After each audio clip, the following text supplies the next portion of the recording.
do not recommend this backpack for most people. I'll tell you why. This is an ultralight backpack from Z-Packs. They call it the Arc Blast. The problem with ultralight, this is a DCF, Dyneema Cuban fiber ultralight backpack. The whole thing weighs 21 ounces. Super light. That sounds awesome, right? You're carrying less weight. Why wouldn't everyone want that? The problem is it has a weight carrying capacity limit. This is a pack with a frame.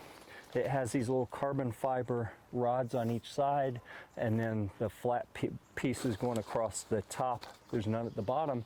That's the whole frame, all right? So it has, with that tiny little carbon fiber frame, it has a very limited carrying capacity of about 25 to 30 pounds for it to be really comfortable.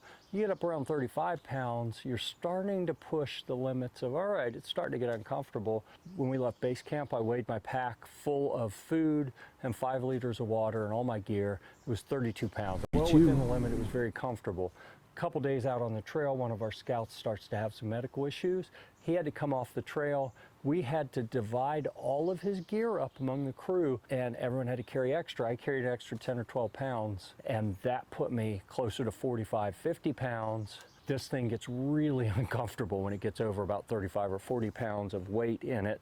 So knowing that there are some circumstances where you may end up carrying more weight than you're planning on, personally, I'm going to stay away from the ultralight backpacks probably and stick with something that gives me at least a 45, 50 pound carrying capacity, even if it means the pack's a little bit heavier. There's some great recommendations on our budget backpacking gear for Philmont article, as well as we've got a best budget backpacks for Philmont article that has some other alternatives. You know, you need to have that comfort zone in as far as additional carrying capacity goes.